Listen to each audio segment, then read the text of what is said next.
안녕하세요. 오늘도 사연살롱을 찾아주셔서 감사합니다. 저는 결혼 7년 차 만에 이혼을 겪게 된 40살 서진이라고 합니다.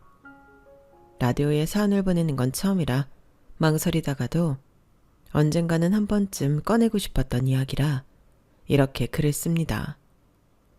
저로서는 감당하기 무척 어려웠던 일들을 지나왔고 그 시간들이 지나 정신적으로나 생활적으로나 안정을 찾고 나니 이제서야 제 지난 시간들을 제대로 돌아볼 수 있게 된 것 같거든요. 저는 한 사람을 믿고 가정을 지키기 위해 오랜 시간을 썼습니다. 하지만 가족이라는 이름이 모든 사람들에게 따뜻할 수만은 없다는 사실을 너무 늦게 깨달아 버렸죠. 제가 오랜 시간 공들여 쌓아 올린 모든 것들은 정말 갑작스럽게 어느 날 한 번에 산산조각 나버렸어요. 그땐 정말 머릿속이 하얘졌지만 반면 묘하게 차분해지기도 하더군요.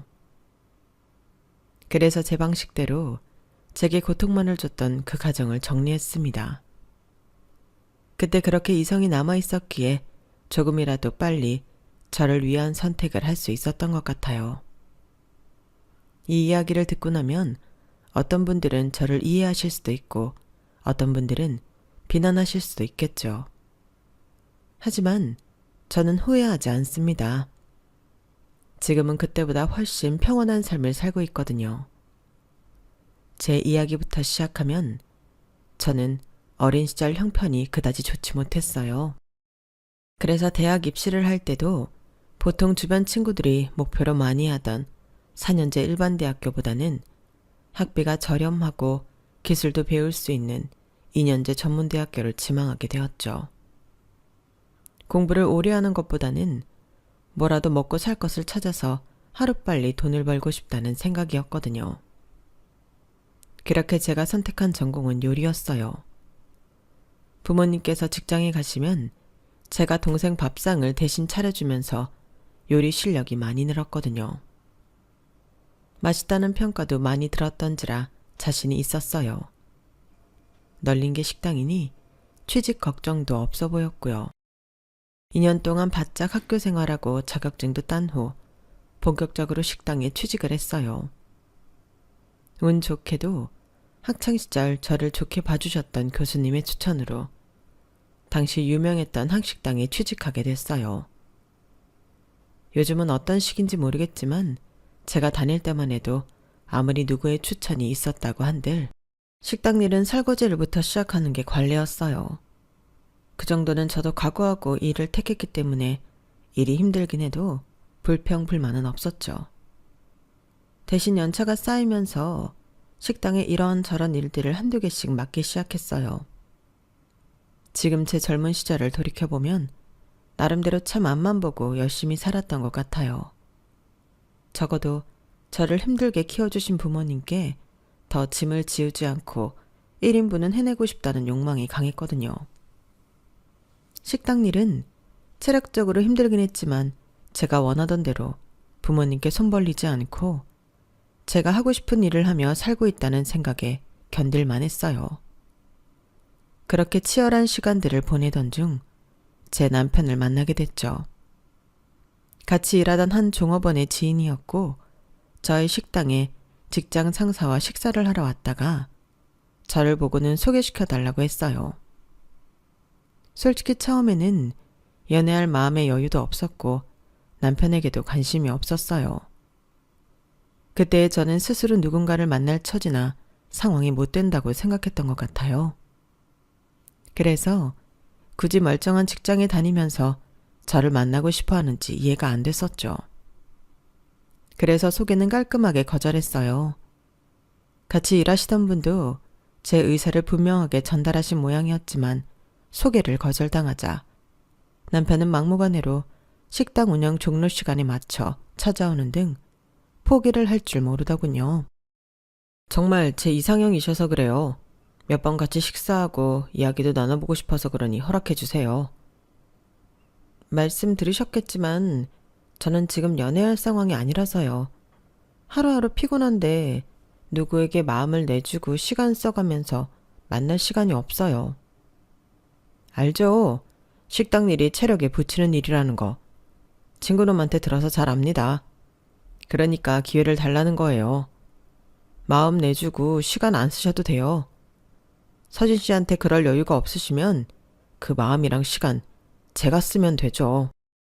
몇 번이고 정중하게 거절해 돌려보냈지만 서너 번쯤 반복되다 보니 이럴 거면 차라리 저 사람이 원하는 대로 만나주고 돌려보내는 게 차라리 빨랐겠다 싶더라고요.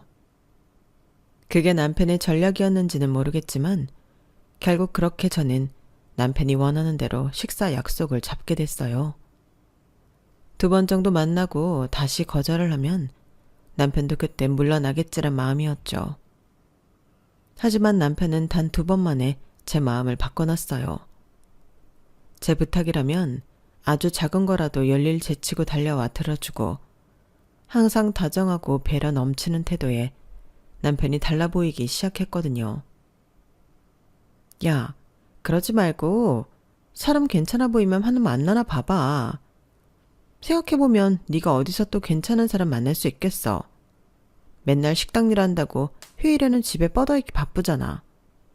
제발로 괜찮은 사람이 굴러들어왔는데 이럴 때 연애해야지. 절친한 친구 지연이에게 그 사람 이야기를 털어놓으니 친구는 적극적으로 만나보라고 권하더라고요. 참 똑똑하고 현명한 친구라서 늘 신뢰하고 있었는데 말을 들어보니 또 틀린 말이 아니더라고요. 그때 나이도 어리고 하니 결혼까지는 상상도 못했고 친구 말대로 이럴 때 연애나 해보자 싶어서 남편과 만난 지 1달이 되던 날 남편이 조심스레 건넨 고백을 받아주었어요. 그때 세상 다 얻은 것처럼 기뻐하던 남편의 얼굴은 아직도 기억에 남네요. 정말 고마워 서진씨, 내 마음 받아줘서. 내가 평생 공주처럼 손에 물 한 방울 안 묻히고 살게 해줄게요. 이미 하는 일이 손에 물 묻히는 일이라 그건 좀 어렵겠는데요. 그럼 결혼하지 뭐. 결혼하면 집에서는 한 방울도 못 묻힐 줄 알아요. 이제 만나기로 했는데 무슨 벌써 결혼 얘기까지 해요. 남편은 처음 사귀기로 한 날부터 저희가 꼭 결혼까지 갈 것처럼 이야기를 했어요. 그때야 오랜 짝사랑이 끝났으니 기쁜 마음을 표현하는 거라고만 생각했는데 제가 정말 이 사람과 결혼하게 될 거라곤 상상도 못했죠. 그도 그럴 것이 남편과 사귀기 시작한 이후로도 제 삶은 더 바빠졌으면 바빠졌지 더 한가해지지는 않았거든요. 남편은 연애하는 동안 내내 저와 했던 약속을 잊지 않고 지켜줬어요. 제가 피곤한 날에는 차를 몰고 와서 집까지 데려다 줬고 제 휴일이 아닌 날에는 굳이 보자고 조르지도 않고 제가 원할 때 필요할 때 늘 달려와서 곁에 있어줬거든요. 그렇게 함께 보내는 시간이 길어질수록 신뢰는 깊어져 갔고 늘 한결같은 사람이라는 생각에 결혼을 한다면 이런 사람과 하고 싶다는 생각이 들더라고요. 그래서 저도 돈을 정말 열심히 모았어요. 직장에 다니고 있는 남편에 비하면 적은 돈일지는 몰라도 식당과 집만 왔다 갔다 하면 제 평소 생활 패턴에 소비도 정말 필요한 게 아니면 안 하는 성향이라 돈은 생각보다 빠르게 모였어요. 남편과 결혼에 필요한 돈도 적당히 모였고 그걸 다 제하고도 1억 원 정도가 모였을 때쯤 저는 남편과 결혼을 하게 됐어요. 저희가 연애한 지 4년쯤 되던 해였죠. 김서진, 하도 일만 해서 걱정했는데 잘 됐다. 결혼 정말 축하해. 그렇게 함께 일하던 분들과 몇 안 되는 친한 친구들의 축복 속에 무사히 결혼식을 올렸어요. 그래도 결혼하고 2년 정도는 꽤 행복했던 것 같아요. 남편도 저도 우리가 가족이 되었다는 사실이 신기하기도 하고 정말 꿈만 같았거든요. 그런데 3년 차쯤 되었을 때부터 남편에게서 이전에는 몰랐던 모습이 보이기 시작하더라고요. 여보, 이번에 당신 생일 말인데 이번에는 좀 간단하게 케이크만 하고 끝내는 거 어때? 평소에 값비싼 데이트를 하는 걸 선호하지 않기는 하지만 다른 날은 몰라도 생일만큼은 서로를 위해 가장 좋은 음식을 먹고 좋은 선물을 주고받았어요. 그랬던 남편이 갑자기 케이크로만 생일을 챙기자고 하니 내심 서운하더군요. 갑자기 왜? 이제까지 생일은 특별하게 챙겨주는 게 좋다고 했었잖아.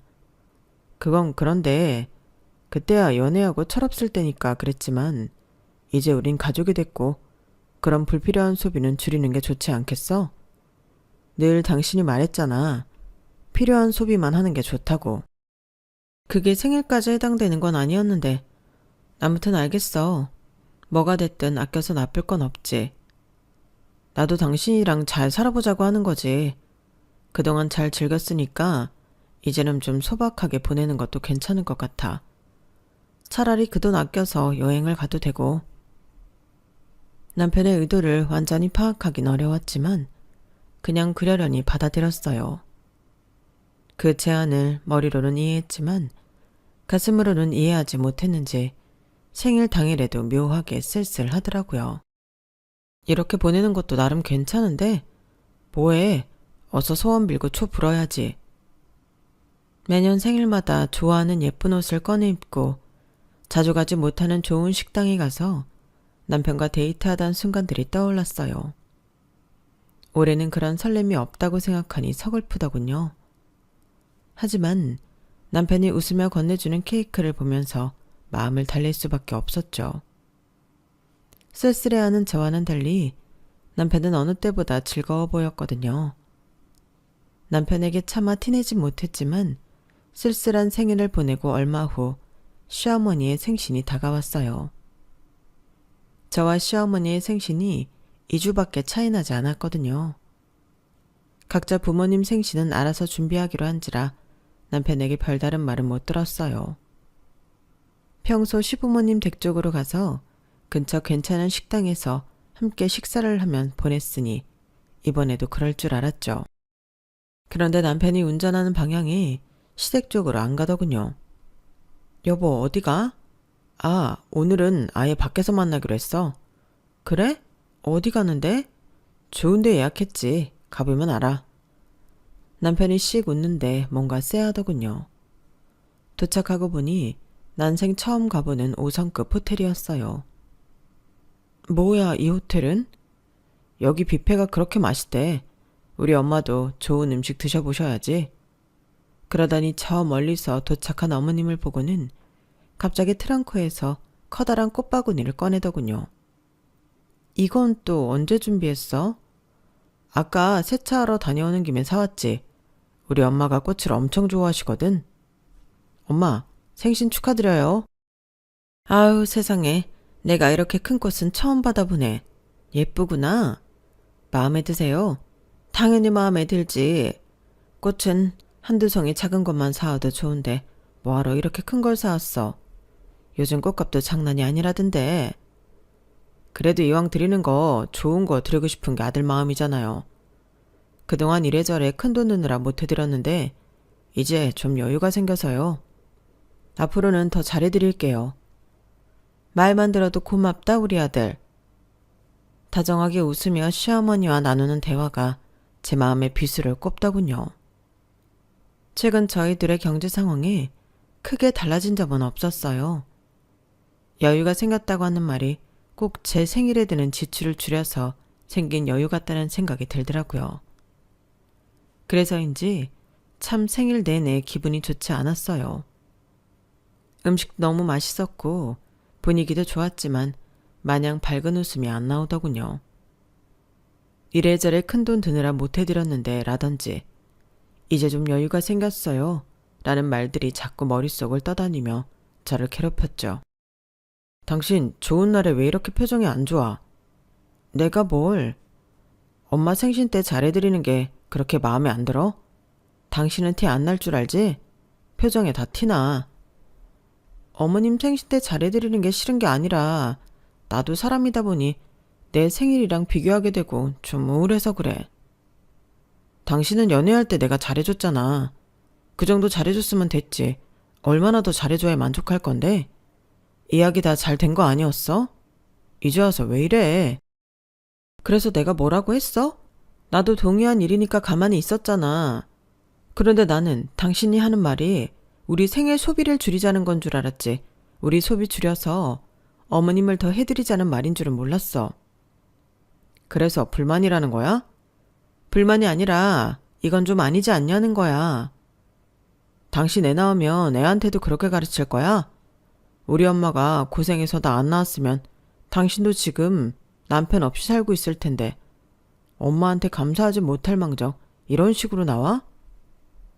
남편은 정말 말이 통하지 않았어요. 저는 단지 작은 위로가 필요했을 뿐인데 그걸 이해해주긴커녕 오히려 제가 시어머니를 질투한다며 말도 안 되는 누명을 뒤집어 씌우기 시작했죠. 그러니 거기에 대해서 더 이상 이야기하고 싶지 않더라고요. 이 일로 너무 힘들어서 몇 날 며칠 울적해 하다가 오랜만에 친구를 만나 하소연을 했어요. 이야기를 들은 친구도 역시 경악했죠. 뭐? 야, 그건 좀 아니지 않냐? 너 거기서 왜 당하고만 있어? 이런 건 확실하게 싸워서 의견 피력해야지. 나도 그러려고 했는데 막무가내로 나보고 시어머니 질투하는 거냐고 그러는데 더 이상 무슨 말을 하겠어? 차라리 말을 말지. 뭐야? 원래 그렇게 효자였어? 연애할 땐 이런 거 없었잖아. 너밖에 모르던 사람이 왜 그래? 그러게. 그땐 그렇게 효자인지 몰랐는데 나랑은 이제 결혼했으니 예전처럼 투자할 가치가 없나 보지. 야, 넌 또 무슨 말을 그렇게 해. 결혼하고 한동안 잘 사는 줄 알았더니 그런 일이 다 생기네. 진짜 어이없다. 그 오빠 안 되겠네. 나중에 그런 일 생기면 또 말해. 내가 누구냐? 변호사잖아. 내가 너보다는 말 잘할 수 있으니까 잘 이야기해 볼게. 그래, 똑똑한 친구들이 참 든든하긴 하다. 나 빈말하는 거 아니야. 힘든 일 생기면 꼭 불러. 알겠지? 그래, 알았다니까. 그래도 네 덕에 웃는다. 그날 든든하게 제 편을 들어주는 지연이 덕분에 억울했던 감정이 겨우 녹아내렸어요. 누군가 제 편이 있다는 것만으로도 기분이 괜찮아지더라고요. 하지만 기분이 괜찮아진 것과는 별개로 남편에 대한 의문이 들기 시작한 건 멈출 수 없었어요. 남편이 그날 보여준 태도는 연애 때라면 상상도 못할 만큼 차가웠고 거의 다른 인격처럼 느껴지기까지 했거든요. 그날 이후로는 어머님 생신에 대한 이야기는 서로 일절 꺼내지 않았어요. 몇 달 뒤 있었던 남편의 생일도 제 생일과 똑같이 소박하게 보내고 나서야 남편에 대해 지나친 오해는 하지 않는 게 스스로 좋겠다는 판단이 들었죠. 여보, 우리 생일날 외식 안 하고 모은 돈 말이야. 그걸로 이번 주말에 여행이나 한번 다녀오면 어떨까? 여행? 어디로? 당신 맨날 고생스럽게 일하는데 큰 욕조 있고 바다도 보이는 편안한 호텔 가서 같이 푹 쉬다 오는 거 어때? 너무 좋지. 안 그래도 요즘 그런데 너무 가고 싶었는데 잘 됐다. 내가 미리 봐놓은 곳이 있거든. 예약해 놓을게. 주변의 맛집까지 싹 알아봤으니까 맛있는 거 먹으면서 돌아다니고 쉬자. 좋아. 이게 얼마만이야? 신혼여행 이후로 처음인 것 같은데?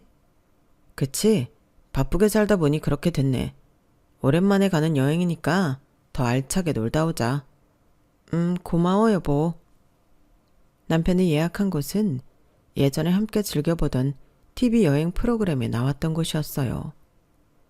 그때 지나가듯 저런 곳에 가서 피로 풀고 오고 싶다고 말한 적이 있는데 그걸 기억해뒀다가 예약한 모양이었어요.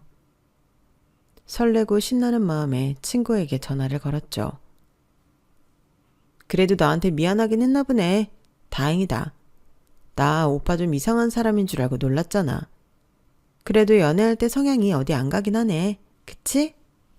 그러니까 나 너무 오랜만에 놀러가서 신나. 이번 주는 아무리 힘들어도 버틸 수 있을 것 같아. 친구도 안심하며 기뻐해 주더군요. 들뜬 마음으로 기다리니 생각보다 여행날은 금방 다가왔어요. 잔뜩 신단 마음에 입을 일 없던 나시 원피스를 꺼내 입고 짐 정리를 마무리하는데 남편이 고민되는 얼굴로 제 옆에 서성거리더군요. 여보, 근데 그런 옷은 좀 그렇지 않아? 뭐가? 안 예뻐? 아니, 그게 아니라 이런 옷은 노출이 좀 있다 보니까. 그냥 일반적인 민소매인데 무슨 노출이 있다는 거야. 뭐야, 나 단속해? 처음엔 남편이 농담 비슷한 걸 하는 줄 알고 웃어 넘겼어요. 하지만 남편의 얼굴은 여전히 심각했죠. 내가 보기엔 괜찮긴 한데 우리 엄마가 보시면 좀 옛날 분이라 결혼한 여자가 이런 옷 입는 걸 안 좋게 생각하셔서. 잠깐만, 그게 무슨 소리야? 어머님? 어머님이 여기서 왜 나와? 오늘 우리 여행 간다며? 설마 시댁에 들렀다 가는 거야? 아니, 들렀다 가긴. 엄마는 아빠랑 따라오신대. 가서 만나기로 했어. 그니까 그게 무슨 소리냐고. 우리 둘이서 여행 가기로 한 거 아니었어? 순간 설레던 마음은 찬물을 뿌린 것처럼 가라앉고 눈앞이 깜깜해지는 기분이었어요. 미안해하기는커녕 아무렇지도 않은 듯 이야기하는 남편 태도도 너무 황당했고요. 처음엔 그럴까 했는데 저렇게 좋은 숙소 가는데 또 엄마를 놓고 가는 게 죄책감이 들어서. 엄마도 저런 데 많이 가보고 싶어 하셨거든. 이왕 좋은 데 가는 거 가족들 데려가서 한 명이라도 더 같이 즐기면 좋은 거잖아. 당신은 진짜 내 생각은 안 해? 당신이 둘만 간다고 해서 내가 얼마나 들떴는데, 옷도 시원하고 예쁜 옷들만 챙겼는데 시부모님이랑 가면 이렇게 옷부터 단속을 당하는 게 며느리들 현실이잖아. 그런데도 나보고 다 같이 여행을 가자는 소리가 나와? 제발 화부터 내지 말고 좋게 생각해봐. 이럴 때 아니면 언제 당신이 우리 식구들이랑 다 같이 여행을 가겠어? 그 옷들이 냅뒀다가 나랑 둘이 다닐 때 입으면 되고. 좋은 숙소 잡았는데 우리 둘만 노는 것보단 가족 데려가는 게 속이 편하잖아. 좋은 추억도 생기고. 그건 당신 입장이지. 내가 한 번이라도 우리 둘 쉬기로 한 날 우리 가족 부른 적 있어? 아무리 가족이 생각났어도 그럼 시부모님 모시고 가는 날은 따로 정하던가 했어야지. 진짜 속 좁게 이럴래? 당신 원래 이거밖에 안 되는 사람이었어? 아무리 속상한 걸 어필해봤자 돌아오는 건 비난뿐이었어요. 미안해하기는커녕 속이 좁다던가 이기적이라는 둥 저에 대한 비난만 돌아오니 사과를 받아도 금방 기분이 안 풀릴 판에 정말 힘들더라고요. 그래도 그때마다 버틸 수 있었던 건 제 친구 덕분이었어요. 여행 잘 갔다 왔어? 엄청 기대했었잖아. 그게 이번에 시댁 식구들도 같이 다녀와서 그렇게 편하진 않았어. 응? 남편이랑 둘이 간다면서? 내 말이 그 말이야. 우리끼리 좋은 데 가는 게 마음에 걸려서 불렀다나. 근데 그걸 당일에 얘기하더라고. 뭐? 그런 건 확실하게 짚고 넘어가야지. 뭐 그런 경우가 다 있어? 그러게 말야. 결혼을 했던 이유 중 하나가 언제든 제 편을 들어주는 든든한 아군을 얻기 위해서였는데 오히려 남편이 제 마음을 몰라줬고 제 편이 되어주는 건 친구더군요. 내가 다음에 만나서 오빠한테 한 소리 해줘? 아니야, 됐어. 그러지 마. 말로만 들어도 고맙다. 미리 말 안 해두면 나중에 큰일 터질까봐 그래. 맨날 시댁만 챙기고 해도 너무하잖아. 네가 말하면 안 듣는다며? 그렇긴 한데 또 괜히 이걸로 싸운다는 게 체력 소모도 심하고 보통 일이 아니더라. 너까지 피곤하게 만들고 싶진 않아. 그래, 또 내가 괜히 꼈다가 부부싸움 커질 수도 있긴 하겠다. 그래도 도움 필요하면 언제든 말해. 결혼 생활이 지속되면서 남편은 점점 더 저보다는 시부모님을 챙기기 시작했어요. 남편의 그런 태도에 실망스러우면서도 나중에는 어느 정도 익숙해지더군요. 그러던 어느 날이었어요. 여보, 당신도 따로 모아놓은 돈 있댔지? 그게 얼마 정도랬지? 있지. 그건 왜? 왜긴 우리 수중에 얼마 정도 여유 있나 파악하려고 그런 거지. 전에 말해준 것 같은데 기억이 잘 안 나서. 1억 원 정도 있긴 해. 일 처음 시작했을 때부터 꾸준히 모아뒀던 돈. 그치? 그 정도 있다고 들었던 것 같네. 그 정도면 충분히 여유 있네. 역시 아내는 당신처럼 성실하고 알뜰한 사람 만나는 게 최고라니까. 남편이 갑자기 물어본 게 의아했지만 그 돈은 언젠가 쓸 일이 있을 때를 대비해서 모아둔 거라 그렇게 큰 의미를 두지는 않았어요. 그런데 몇 달 뒤 어머님의 생신이 돌아오고 충격적인 사실을 알게 되었죠. 이번엔 시댁으로 바로 가? 어디 예약 안 했어? 이번에는 엄마가 밥 해주신대. 맛있는 거 많이 해주신댔으니까 편하게 먹고 놀다 오자.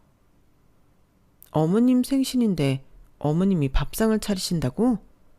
그러게, 우리 엄마가 많이 신나셨나 봐. 주방 일이라면 늘 제게 다 떠맡기던 어머님께서 갑자기 당신 생일날 직접 생일상을 차리겠다고 하시니 묘한 불안감이 엄습하더라고요. 왜 신나셨는데? 글쎄, 그건 나도 모르지. 가보면 알겠지. 남편은 끝까지 대답을 안 해주더군요. 그렇게 시댁에 도착하니 어머님은 들뜨신 얼굴로 현관까지 버선발로 마중을 나오셨어요. 아우, 먼 길 오느라 수고했네. 상다리 휘어지게 차렸으니까 많이들 먹어. 알겠지? 어머님 생신이신데 이런 날은 쉬시는 게 좋지 않으세요? 생신상을 직접 차리신다고 해서 좀 놀랐어요.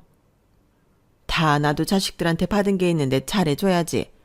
늘 그렇게 받기만 해서야 되겠니?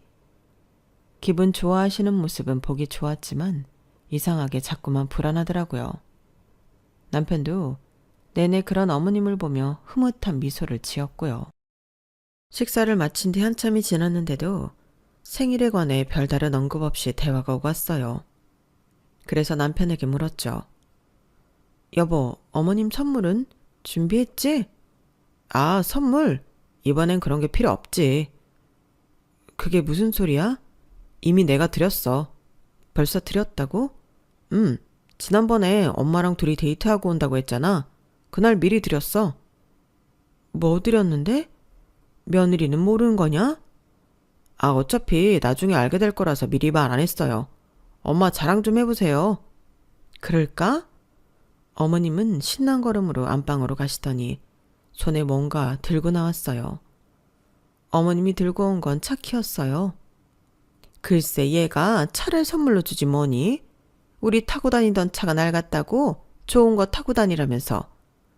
순간 저희 수중에 그럴 만한 돈이 있나 싶은 생각이 들었고, 그래서 처음에는 상태 괜찮은 중고차나 국산차 중에 뽑아드렸나 생각했어요.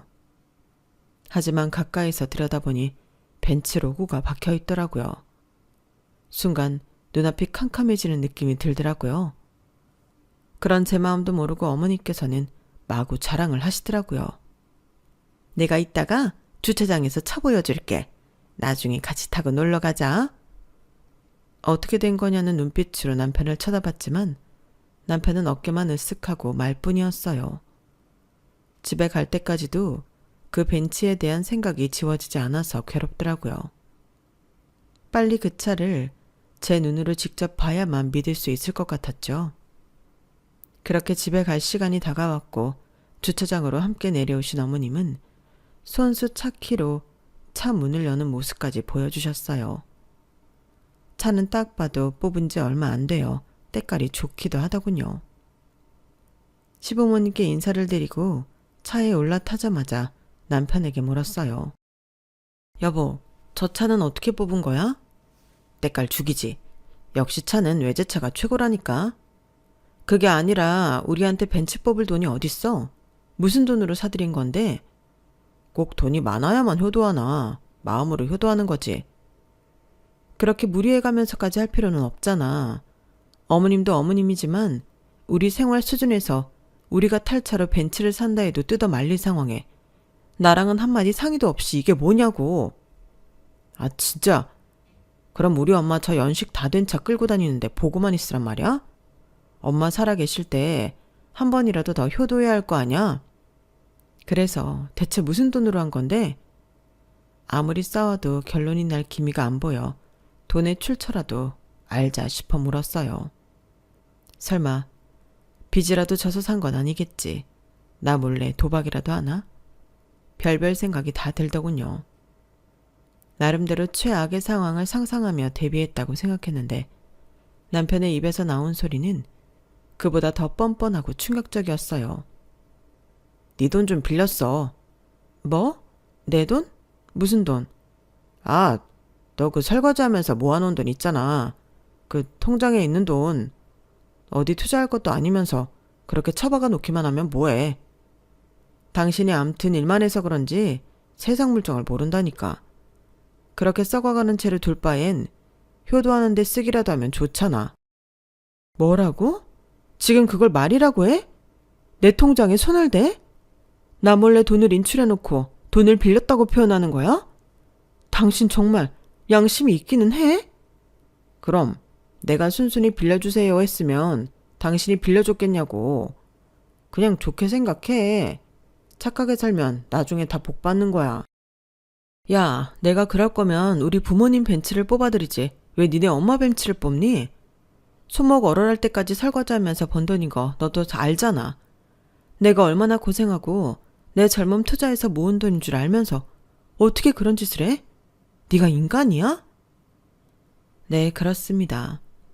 연애할 때 저밖에 없다며 전부 맞춰줬던 제 남편은 결혼을 하니 아내는 안중에도 없는 효도에 미친 남자가 되어버렸던 거죠.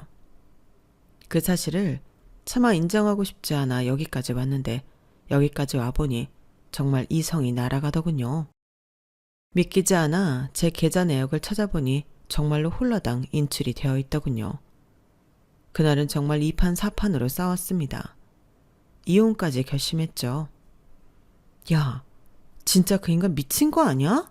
언젠가 사고 한번 칠 것 같더라니. 와, 이렇게 대형 사고를 칠 줄은 몰랐네. 내가 사람 보는 눈이 지지도 없었나 봐. 개고생하면서 번 돈을 남편 잘못 만나 날리게 될 줄 누가 알았겠어. 진짜 잠자다가도 벌떡 일어나서 죽이고 싶을 정도로 화가 치밀어 올라서 더 이상은 같이 못 살겠어. 이혼 준비해야지. 잠깐만, 이혼할 땐 하더라도 네 돈 그렇게 홀라당 태운 거 벌은 제대로 받아야지. 아무리 가족 사이 부부 사이더라도 이거 횡령죄야. 지금부터 내가 말하는 대로 해. 정말? 너 아니었으면 이런 것도 몰랐겠다. 지연아, 고맙다. 친구는 저에게 믿을 만한 동료 변호사를 소개해줬어요. 그리고 법적 절차를 진행하는 걸 도와줬죠. 윤지원 변호사 가장 친한 친구분이시라면서요. 제가 윤변한테 빚진 게 많아서요.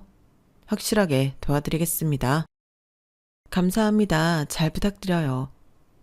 우선 벤츠는 고소하면 그쪽에서 팔아버리고 이득을 취할 수 있어요. 그러니 고소를 하고 가압류 신청을 하면 됩니다. 변호사님과 상담하여 하나하나씩 진행을 하니 마음이 편하더군요. 법적 절차 진행과 동시에 저는 짐을 쌌어요. 친구가 방 한 칸을 내주겠다고 했거든요. 고소하면 얼굴 보기 껄끄러울 텐데 당분간 우리 집에서 지내. 친정 건너 일하는 식당이랑 너무 멀잖아. 너무 고마워서 어떡하지? 내가 이 은혜를 어떻게 갚아야 할지 모르겠다 정말. 그 돈 돌려받으면 나중에 우리 사무실 앞에 가게 차리든가. 네가 해준 음식 내가 엄청 좋아하잖아. 진짜 그럴게. 약속해. 남편에게 말없이 짐을 싼 후 언제든 친구 집으로 떠날 수 있도록 전부 옮겨두었어요. 얼마 후 고소를 당했다는 사실을 알게 된 남편은 저에게 고래고래 소리를 지르더군요. 당신 진짜 이럴 거야? 장난하는 거지? 횡령이라니. 우리 부부야. 부부 재산은 공동재산이지. 뭐 이런 걸로 우리가 법정 다니고 변호사비 쓰면서 서로 얼굴 붉혀야겠어? 그럴 필요까진 없잖아. 그럴 필요가 왜 없어? 그건 공동재산이 아니라 내 개인 자산이었어. 당신 진짜 돈 때문에 이럴 거야? 언제부터 이렇게 돈돈거렸어? 묵묵히 성실하게 일만 하는 모습에 반해서 결혼했더니 시부모한테 고작 차 한 대 사줬다고 이래? 연애할 때 내가 당신한테 얼마나 지극정성이었는데 그거 생각하면 벤츠도 아깝지 않아야 맞는 거 아니야? 그 얘기가 왜 나와? 그러려고 나한테 잘했어? 당신 이럴 줄 알았으면 백날 잘해줬어도 결혼 안 했지. 아무것도 모르고 결혼한 내가 바보지. 이제라도 알았으니까 다 원래대로 돌려놓을 거야. 결혼도 내 돈도. 웃기시네. 평생을 식당 일만 하던 당신이 당장 할 수 있는 게 뭔데? 이 집만 해도 4명이야. 내가 할 수 있을지 없을지는 두고 봐야 하는 거지. 저는 그 말을 끝으로 집에서 나와버렸어요. 손에는 작은 핸드백 가방 하나만 들려있는 채라 남편이 황당해 하더군요. 아마도 금방 집으로 들어갈 줄 알았겠죠. 이틀 뒤에야 제가 필요한 짐을 미리 다 빼뒀다는 사실을 알았는지 전화가 빗발치더군요. 남편과 법적으로 싸우는 사람들의 이야기는 완전히 남의 일인 줄 알았는데 제 일이 되었다는 게 비로소 실감이 나는 순간이었죠. 시간은 빠르게 흘러 시어머니의 벤츠가 가압류되었다는 소식을 전해 들었어요. 시어머니한테 정말 오랜만에 연락이 오더군요. 야, 네가 어떻게 이럴 수가 있니? 어? 아들이 벤츠 사줬다고 친구들한테 얼마나 자랑을 많이 했는데 네가 이렇게 나를 망신을 줘, 친구들 앞에서. 어머님, 제가 대체 무슨 망신을 줬다고 그러세요? 어머님 아들이 저한테 훔쳐간 돈으로 산 차잖아요. 그 돈 돌려받으려면 그 방법밖에 없는데 어떡하라는 거예요? 뭐? 훔쳐? 내 아들이 훔치긴 뭘 훔쳐? 그러게, 남의 돈으로 산 차를 그렇게 동네방네 자랑하고 다니면 어떡해요? 동네 부끄러운 줄 아셔야지. 아들을 도둑놈으로 키우신 어머님을 탓해야지. 훔쳐간 돈 돌려받는 제가 뭐가 나빠요? 내 아들이 도둑이라니. 너 지금 말 다 했어? 가족끼리 기어이 이렇게 추한 꼴을 봐야 속이 시원하겠어? 그건 제가 할 말인데요. 어머님이 자식 개판으로 키운 바람에 가정이 이 사단이 나잖아요. 물론 사람 잘못 본 제 잘못도 있지만 잘잘못 따지자면 어머님이 제일 잘못하신 거죠. 그 대가를 지금 치르고 계신 거고요. 저한테 화낼 일이 아니니 아드님한테나 화내세요. 핸드폰 너머로 분에 겨워 씩씩대는 어머님의 숨소리를 뒤로하고 전화를 끊어버렸어요. 그동안 하고 싶었던 말을 다 쏟아붓고 나니 속이 후련해지더군요. 시어머니에게 한바탕 한 후에는 핸드폰 번호도 바꿔버렸어요. 더 이상 이런 감정 낭비하고 싶지 않았거든요.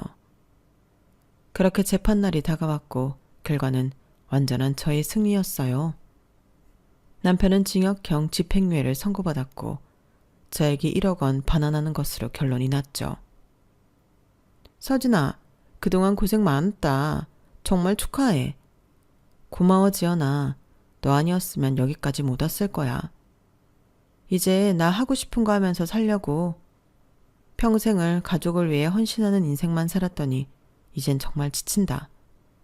나도 내가 번 돈으로 하고 싶은 것도 하고 새로운 일에도 도전해보고 싶다는 생각이 들어. 그래, 더 늦기 전에 깨달아서 다행이다. 내가 늘 말했잖아. 너는 개인 식당을 해야 한다고. 남의 식당에서 보조를 있기엔 네 실력이 너무 아깝다니까. 내가 많이 도와줄게. 이때까지 도움받은 것만 해도 미안한데 괜찮아. 미안하긴. 나중에 잘 되면 식당 갈 때마다 서비스나 좀 챙겨줘. 당연하지. 공짜로 밥 먹어도 모자랄 파나이. 꼭 그런 날이 왔으면 좋겠다. 재판날 마주한 남편과 시어머니의 모습은 정말 초췌하기 그지없더군요. 늘 말 잘 듣고 착한 아내이자 며느리였던 제가 이렇게 파격적인 행보를 보일 거라곤 꿈에도 상상 못한 얼굴이었어요. 그 모습을 보니 누가 보면 지금 제 결정이 참 냉정하다 생각할지 몰라도 스스로는 잘했다는 생각이 들었어요. 사람이 잘해줄 때 고마운 걸 알고 서로에게 선을 지키고 잘했더라면 얼마나 좋았을까요? 비록 저 인간들은 이 가정이 깨진 데 제 탓, 제 원망만 하겠지만 사실은 본인들이 깬 거라는 걸 꼭 알아야 할 텐데 말이에요. 들도 지쳤는지 결국은 몇 년에 걸쳐 1억 원이 반환되었고 저는 그 돈을 가지고 정말로 친구의 사무실 근처에 작은 가정식 백반집을 차렸어요. 회사가 많은 지역이라 점심 장사만 해도 수입이 꽤 짭짤하더라고요. 친구의 응원 속에서 차린 식당은 제 인생에서 가장 잘한 선택 중 하나가 됐어요. 개업한 지 6개월이 지나면서 조금씩 동네 맛집으로 소문나면서 자리를 잡게 되었거든요. 몇 년 뒤에는 유명 블로거의 글에도 소개가 되면서 웨이팅까지 생겨나기 시작했어요. 배달까지 포함하니 일손이 부족해 직원들을 쓰게 되면서 사업을 늘려야겠다는 생각이 들더라고요. 그래서 저녁에 할 수 있는 장사를 생각하다가 작은 와인바를 하나 더 오픈했어요. 회사 근처니 2차로 간단한 안주와 함께 즐길 수 있는 와인바를 오픈하니 1차를 끝내고 온 회사원들로 장사가 잘 됐죠. 제가 이혼까지 성공적으로 마무리하고 안정된 삶을 살던 어느 날 친구가 갑자기 커다란 꽃바구니와 케이크를 들고 가게에 찾아오더군요. 서진아, 생일 축하해. 어머, 이게 뭐야? 왜 이렇게 큰 꽃을 사왔어? 너무 이쁘다. 아니, 갑자기 옛날 생각이 나는 거야. 남편이 네 생일날은 아는 척도 안 하더니 시어머니한테는 엄청 큰 꽃 사왔다면서. 맞아, 그랬었지. 그래서 이번 생일엔 나라도 꽃 좀 이쁜 걸로 사다 줘야겠다 싶더라고. 이제는 완전히 다른 인생을 살고 있으니까. 내가 진짜 너한테는 어떻게 은혜를 갚아야 할지 모르겠다. 그냥 지금처럼 이렇게 잘 살아주는 게 은혜 갚는 거야. 너 요즘 진짜 행복해 보여. 옛날엔 늘 우중충해 보여서 신경 쓰였는데 지금은 너무 보기 좋아. 기분이다. 오늘 가게 장사 접고 오랜만에 너랑 시간 보내야겠어. 와, 진짜? 그래, 내 생일이니까 다 낸다. 가게에서 가장 비싼 술을 꺼내고 친구가 좋아하는 안주를 요리했어요. 와인 한 잔을 하면서 옛날 이야기를 하니 참, 제가 걸어온 이 길이 험난했다 싶더라고요. 내가 뭐랬어? 네 남편 쎄하다 했지? 그러니까 다음부터는 네 말 먼저 들을게. 근데 너 나 없었으면 진짜 어쩔 뻔했냐? 화나서 벤츠 부숴버리지 않았을까? 그래도 그런 험난한 시간들을 견디고 이겨내왔기에 지금의 제가 있다고 생각하면 그렇게 억울할 일은 아닌 것 같아요. 지금 제 곁에는 늘 제 편인 소중한 사람들이 있고 제 노력으로 읽어낸 소중한 가게들이 있으니까요. 제 이야기는 여기까지입니다. 들어주신 여러분의 삶에도 소중한 인연들이 많이 있기를 바랍니다. 감사합니다. 여러분, 사연 댓글에 응원과 현명한 조언 부탁드려요. 좋아요와 구독은 저에게 큰 힘이 됩니다. 오늘도 좋은 일 가득하세요.